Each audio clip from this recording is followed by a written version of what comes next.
Hello guys, today we are going to start a new topic, GST, new subject. So tally for GST. So today we are going to discuss about the introduction part.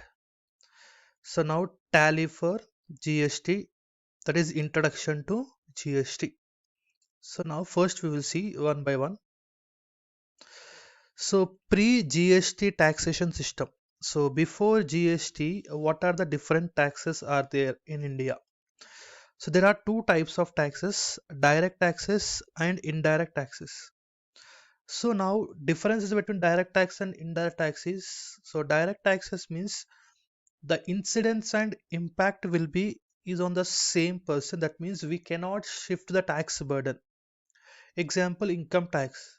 If I'm having 5 lakh, example 10 lakh rupees income, so on that income I have to pay the tax. I cannot shift my tax burden. I cannot shift my tax burden.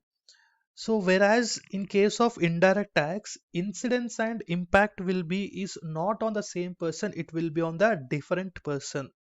So that means manufacturer, example, manufacturer is paying the tax, he will collect from the wholesaler. Wholesaler will collect from the retailer. A retailer will collect the tax from the customer, that is consumer. So now here the tax burden is shifting. First the manufacturer is paying, again he is collecting from the wholesaler, again wholesaler is collecting from the retailer. That means here the tax burden is getting shifted. But in case of direct tax, we cannot shift the tax burden. Examples of direct tax is income tax, wealth tax, gift tax. But this tax now, as of now, there is only one tax in direct tax, that is income tax. Now we will see the next slide. So in direct tax he has given income tax. In case of income tax is levied by the central government only, so that's why he has not given the bifurcations. Directly income tax is levied by the central government. In case of indirect tax, some taxes are levied by the central government and some taxes are levied by the state government. So now which taxes are levied by central government, which taxes are levied by state government, we will see in the next slide. So the taxes before, these all are pre-GST, these all are before GST. So the taxes which are levied by central government are custom duty, basic custom duty, custom cess, countervailing duty, special additional duty, excise duty, service tax, product specific like automobiles, infrastructure cess and clean energy charges, research and development cess.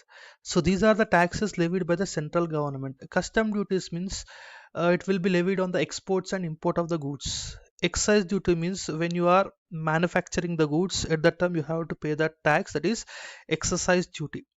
So service taxes means when we are receiving a service, at that time we will receive a tax, that is service tax. Other things are not that much relevant. So state government taxes are like VAT, value added tax, CST, entry tax, octroi, entertainment tax, luxury tax, stamp duty and registration fees. So now state government taxes are value added tax. I am talking about only two things, value added tax and CST.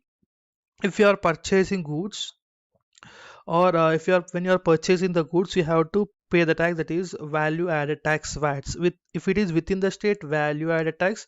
If it is other than other states, example from Telangana to I am supplying to Karnataka, other state, so at that time I have to pay CST, central sales tax. The other tax are not that much relevant for our syllabus.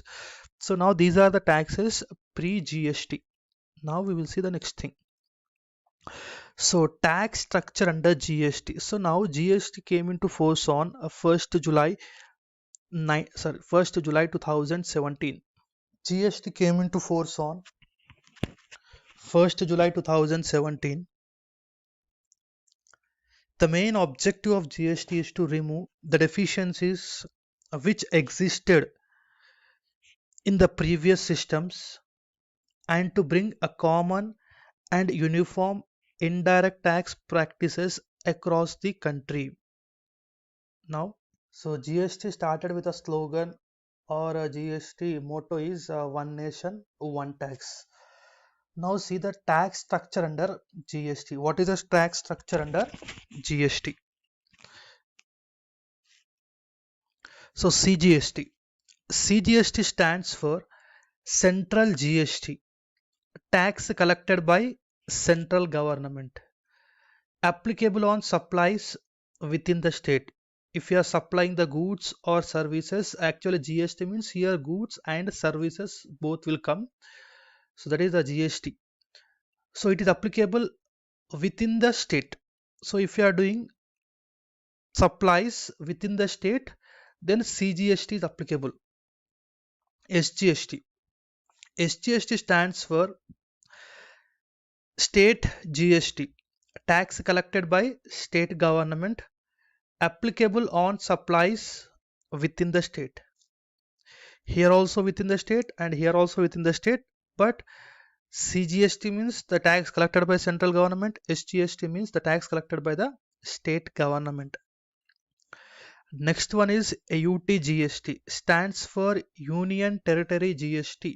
So same like state, but here instead of state we are talking about UTGST, like Pondicherry, Andaman Nicobar and Delhi. These are the some union territories.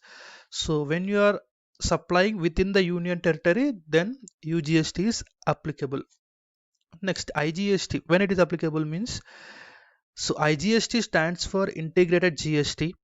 Tax collected is shared between central and state, applicable on interstate and import transactions. If you are doing interstate transactions like Andhra Pradesh to Karnataka, Andhra Pradesh to Tamil Nadu, or Telangana to Andhra Pradesh, two different states, we call it as interstate supplies. Within the state we call it as intrastate. Within the state, Telangana, example in Telangana, Hyderabad to Siddipet, both are within the Telangana. It comes under intrastate supplies. Interstate means Telangana, Karnataka. So both are different states. We call it as interstate supplies. Whenever there is interstate, then IGST is applicable. The next thing is tax subsumed under GST. So because of GST, what taxes are subsumed?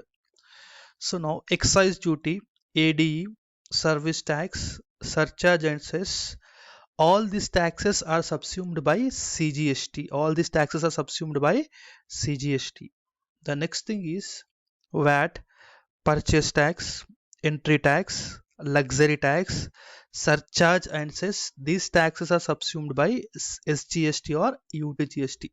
SGST and UTGST both are same, but if it is within the state and it is within the union territory. The next thing is CST, CVD and SAD. These are subsumed by IGST. Now CGST, SGST or UTGST, IGST, all this combined we call them as GST. The next thing is, so tax is not subsumed under GST. The following are the list of taxes. These are not included in GST. So in central taxes, custom duty is not included as GST. So custom duty is same as it is like previous only. So this is not included in GST.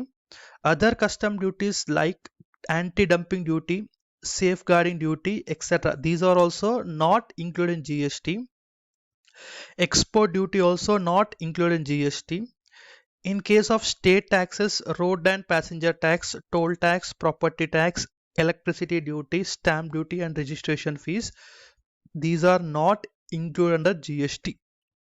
Next, the tax structure. Goods not covered under GST. Previously was tax not subsumed under GST, but now he's talking about the goods. Which goods are not covered under GST? So now first one, 5 petroleum products like petrol, diesel, petroleum crude, aviation fuel, natural gas, alcohol for so first five, these 5 products, petrol, diesel, petroleum crude, aviation fuel, natural gas, these 5 petroleum products are not covered under GST. The next thing is alcohol for human consumption. For this also previous tax, that is VAT, is applicable on these goods. GST is not applicable. So in case of power sector also GST is not applicable. So now determination of GST intrastate. I said now if it is within the state, then we call it as intrastate. How to determine GST in case of intrastate? So now example, location of supplier, place of supply.